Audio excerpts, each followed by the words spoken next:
Hello friends, ഇന്ന് chilli ചിക്കൻ്റെ റെസിപ്പിയാണ് ചെയ്യുന്നത്. ഇതിനു വേണ്ടി ചിക്കൻ എടുത്തിട്ടുണ്ട്. ഇതിലേക്ക് 1 ടീസ്പൂൺ മുളക് പൊടി ചേർത്ത് കൊടുക്കുന്നുണ്ട്. കാശ്മീരി മുളക് പൊടിയാണ് ചേർത്ത് കൊടുത്തത്. പിന്നെ 1/2 ടീസ്പൂൺ കുരുമുളക് പൊടിയും 3/4 ടീസ്പൂൺ ഇഞ്ചി വെളുത്തുള്ളി പേസ്റ്റും 1 ടീസ്പൂൺ സോയാ സോസും 1/2 ടീസ്പൂൺ കോൺഫ്ലവറും 1 ടീസ്പൂൺ മൈദപ്പൊടിയും ചേർത്ത് കൊടുക്കുന്നുണ്ട്. പിന്നെ ഇതിലേക്ക് ഒരു മുട്ടയും ചേർത്ത് കൊടുക്കുന്നുണ്ട്. പിന്നെ ആവശ്യത്തിന് ഉപ്പും ചേർത്ത് നല്ലപോലെ മിക്സ് ചെയ്തെടുക്കണം. ഇവിടെ ഞാൻ നല്ലപോലെ മിക്സ് ചെയ്തെടുത്തിട്ടുണ്ട്. ഇനി ഞാനിത് അരമണിക്കൂർ റെസ്റ്റ് ചെയ്യാൻ വെക്കുന്നുണ്ട്.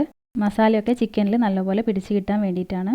പിന്നെ അരമണിക്കൂറിന് ശേഷം ഒരു പാൻ അടുപ്പിൽ വെച്ച് അതിലേക്ക് ചിക്കനൊക്കെ ഫ്രൈ ചെയ്തെടുക്കാൻ ആവശ്യത്തിന് ഓയിൽ ഒഴിച്ച് കൊടുക്കുന്നുണ്ട്. സൺഫ്ലവർ ഓയിലാണ് ഉപയോഗിക്കുന്നത്. എണ്ണയൊക്കെ ഒന്ന് ചൂടായി വരുമ്പോൾ ചിക്കൻ ഇട്ട് കൊടുക്കാം. ഞാൻ മുഴുവനായിട്ട് ഇട്ട് കൊടുത്തിട്ടുണ്ട്. ചിക്കൻ ഇതിലേക്ക് ഇട്ട ഉടനെ തന്നെ തിരിച്ചിട്ട് കൊടുക്കാൻ പാടില്ല. ചിക്കൻ്റെ ഒരു ഭാഗം ഒന്ന് കുക്കായി വരുമ്പോൾ നമുക്ക് തിരിച്ചിട്ട് കൊടുക്കാം. 2 വശവും നല്ലപോലെ ഒന്ന് കുക്ക് ചെയ്തെടുക്കണം. ചിക്കൻ്റെ കളറൊക്കെ മാറി ഒന്ന് കുക്കായി വരുമ്പോൾ നമുക്കിത് മാറ്റി വെച്ച് കൊടുക്കണം. ഞാനിവിടെ ചിക്കനൊക്കെ വേറൊരു പാത്രത്തിലേക്ക് മാറ്റി വെച്ചിട്ടുണ്ട്. പിന്നെ ഒരു കപ്പിൽ ഞാൻ കുറച്ച് വെള്ളം എടുത്തിട്ടുണ്ട്. അതിലേക്ക് 1 ടേബിൾ സ്പൂൺ കോൺഫ്ലവർ ചേർത്തിട്ട് നല്ലപോലെ ഒന്ന് മിക്സ് ചെയ്തെടുക്കണം. ഇത് പെട്ടെന്ന് തന്നെ മിക്സ് ചെയ്തെടുക്കാൻ പറ്റും. പിന്നെ ഇത് മാറ്റി വെച്ച് കൊടുക്കണം. പിന്നെ ഇതിനു വേണ്ടി 2 സവാള ക്യൂബ്സായി കട്ട് ചെയ്തെടുത്തിട്ടുണ്ട്. പിന്നെ ഒരു ക്യാപ്സിക്കം ക്യൂബ്സായി കട്ട് ചെയ്തെടുത്തിട്ടുണ്ട്. പിന്നെ സ്പ്രിംഗ് ഓനിയൻ എടുത്തിട്ടുണ്ട്. അതിൻ്റെ വൈറ്റ് കളറുള്ള ഭാഗവും ഗ്രീൻ കളറുള്ള ഭാഗവും വേറെ വേറെ കട്ട് ചെയ്തെടുത്തിട്ടുണ്ട്. പിന്നെ ചെറിയൊരു പീസ് ഇഞ്ചിയും 5 അല്ലി വെളുത്തുള്ളിയും 3 പച്ചമുളകുമാണ് എടുത്തത്. പിന്നെ ഒരു പാൻ അടുപ്പിൽ വെച്ച് ഇതിലേക്ക് 2.5 ടേബിൾ സ്പൂൺ ഓയിൽ ചേർത്ത് കൊടുത്തിട്ടുണ്ട്.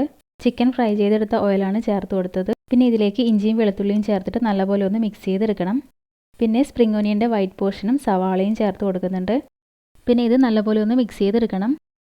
ഒന്ന് മിക്സ് ചെയ്തെടുത്ത ശേഷം ഇതിലേക്ക് പച്ചമുളകും ക്യാപ്സിക്കവും ചേർത്ത് കൊടുക്കുന്നുണ്ട്. വീണ്ടും നല്ലപോലെ ഒന്ന് മിക്സ് ചെയ്തെടുക്കണം. പിന്നെ ഇതിലേക്ക് 1 ടേബിൾ സ്പൂൺ ടൊമാറ്റോ സോസും 1 ടേബിൾ സ്പൂൺ ചില്ലി സോസും ചേർത്ത് കൊടുക്കുന്നുണ്ട്. 1/2 ടീസ്പൂൺ സോയാ സോസും ചേർത്തിട്ട് നല്ലപോലെ ഒന്ന് മിക്സ് ചെയ്തെടുക്കണം. ഇത് നല്ലപോലെ ഒന്ന് മിക്സ് ചെയ്തെടുത്ത ശേഷം വെള്ളത്തിൽ മിക്സ് ചെയ്ത് വെച്ച കോൺഫ്ലവർ ചേർത്ത് കൊടുക്കണം. പിന്നെ ഇതൊന്ന് മിക്സ് ചെയ്ത് കൊടുക്കാം. പിന്നെ ഇതിലേക്ക് ഞാൻ 1/2 ടീസ്പൂൺ കുരുമുളക് പൊടി ചേർത്ത് കൊടുക്കുന്നുണ്ട്. ആവശ്യത്തിന് ഉപ്പും ചേർത്ത് കൊടുക്കാം. ഉപ്പ് നോക്കിയിട്ട് മാത്രം ചേർത്ത് കൊടുക്കണം. സോസിലൊക്കെ ഉപ്പുള്ളതാണ്. ഇത് നല്ലപോലെ മിക്സ് ചെയ്ത് കൊടുക്കാം. പിന്നെ ഞാൻ ഇതിലേക്ക് 2.5 ടേബിൾ സ്പൂൺ കൂടി ടൊമാറ്റോ സോസ് ചേർത്ത് കൊടുത്തിട്ടുണ്ട്. വീണ്ടും നല്ലപോലെ ഒന്ന് മിക്സ് ചെയ്ത് കൊടുക്കണം. പിന്നെ ഇതിലേക്ക് ഫ്രൈ ചെയ്ത് വെച്ച ചിക്കൻ ഇട്ട് കൊടുത്തിട്ട് നല്ലപോലെ മിക്സ് ചെയ്തെടുക്കാം. ഗ്രേവിയൊക്കെ ചിക്കനിൽ നല്ലപോലെ പിടിച്ച് കിട്ടുന്ന രീതിക്ക് മിക്സ് ചെയ്തെടുക്കാം.